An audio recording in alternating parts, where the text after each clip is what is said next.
Voici le passage d'évangile choisi pour la messe de ce jeudi de la deuxième semaine de Pâques. Évangile de Jésus-Christ selon saint Jean. En ce temps-là, Jésus disait à Nicodème, « Celui qui vient d'en haut est au-dessus de tous. Celui qui vient de la terre est terrestre. » Et il parle de façon terrestre. Celui qui vient du ciel est au-dessus de tous. Il témoigne de ce qu'il a vu et entendu, et personne ne reçoit son témoignage. Mais celui qui reçoit son témoignage certifie par là que Dieu est vrai. En effet, celui que Dieu a envoyé dit les paroles de Dieu, car Dieu lui donne l'Esprit sans mesure. Le Père aime le Fils, et il a tout remis dans sa main. Celui qui croit au Fils a la vie éternelle. Celui qui refuse de croire au Fils ne verra pas la vie, mais la colère de Dieu demeure sur lui.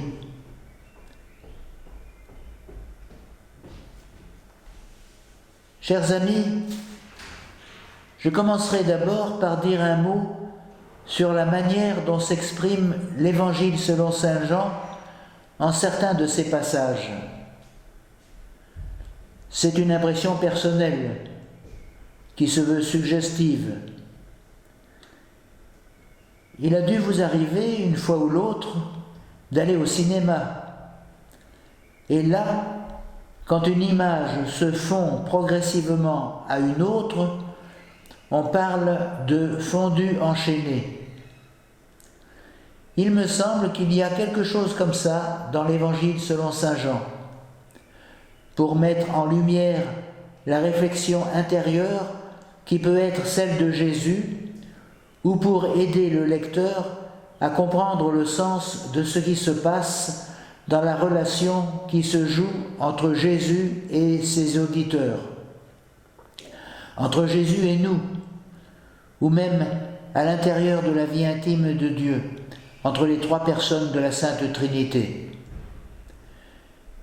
Oui, me semble-t-il, il y a quelque chose comme ça dans la manière dont, sous l'influence de l'Esprit Saint, cette conversation entre Jésus et Nicodème, conversation dont nous suivons le fil depuis déjà 3 jours, nous est relatée. Tout au long de ces rencontres avec les gens, notamment avec Nicodème, Jésus, par ses paroles et ses actes, se révèle comme l'envoyé du Père, dont il accomplit les œuvres en ses paroles et en ses actes. Mais pour percevoir cela, il est nécessaire que l'on ne se ferme pas à la lumière et qu'on accepte d'être aimé de Dieu sans aucun mérite de notre part. Alors, accueillant humblement d'être aimé de Dieu sans aucun mérite de notre part, accueillant de lui de renaître sous le souffle de son esprit, on s'ouvre à la vie véritable, cette vie qui est participation même à la vie intime de Dieu. Celui qui croit au Fils, venons-nous d'entendre dans l'Évangile, a la vie éternelle. Celui qui refuse de croire le Fils ne verra pas la vie, mais la colère de Dieu demeure sur lui. Cette dernière assertion peut nous choquer. Comment comprendre cette colère de Dieu ?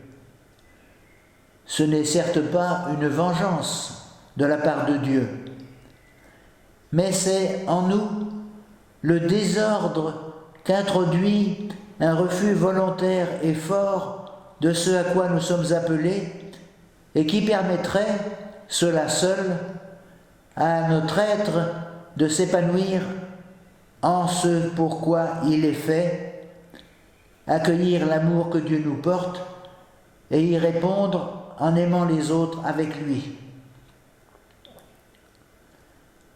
Pour cela, tout est à notre disposition, toute la création, le monde et tout ce qu'il contient, avec toutes ses capacités, ses potentialités.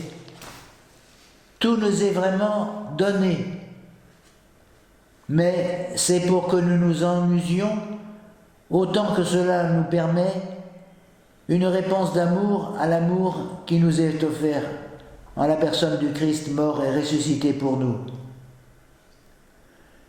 Oui, tout est vraiment à notre disposition pour que nous nous joignions à Jésus dans sa réponse à l'amour qui vient du Père.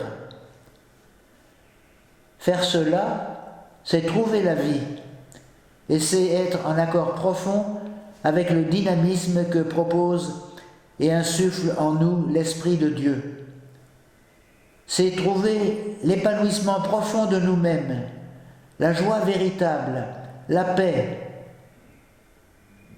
C'est ce que nous rappelle Saint Jean. Au contraire, ne pas agir ainsi, refuser cette attirance profonde vers l'amour de Dieu et des autres avec lui, c'est contrecarrer l'appel profond que son esprit creuse en nous. Et c'est ne pas vivre et ne pas ressentir en nous l'unité à laquelle nous aspirons. C'est nous trouver dissociés et dans un mal-être profond qui peut nous faire signe qu'il y a quelque chose qui cloche dans la manière dont nous ordonnons notre vie. Nous pouvons ressentir ou interpréter cela comme une colère de Dieu. Nous pouvons encore l'interpréter comme un appel qu'il nous fait, plein d'espérance de sa part, à nous décider enfin à marcher vers la vie, à nous orienter vers la vie. Nous pouvons le demander les uns pour les autres.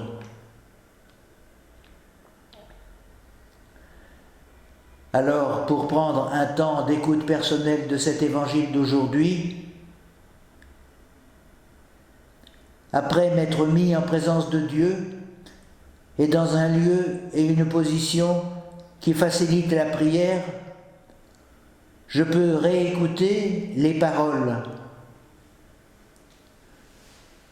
Celui qui vient du ciel est au-dessus de tous. Il témoigne de ce qu'il a vu et entendu, et personne ne reçoit son témoignage. Devant Dieu, je peux m'interroger en lui demandant sa lumière. Est-ce que je me rends présent à son appel à accueillir dans ma vie son amour? De quelle manière concrète, dans les circonstances actuelles, je peux réaliser cela? Ou encore, me rappeler d'autres paroles de Jésus ailleurs dans l'Évangile, comme par exemple « Je suis venu pour qu'ils aient la vie et qu'ils l'aient en abondance ».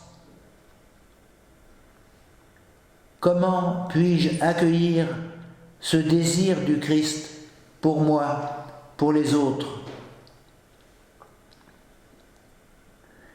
Et pour terminer, je pourrai parler avec Dieu comme cela me viendra et marquer la fin de ce temps de prière par un geste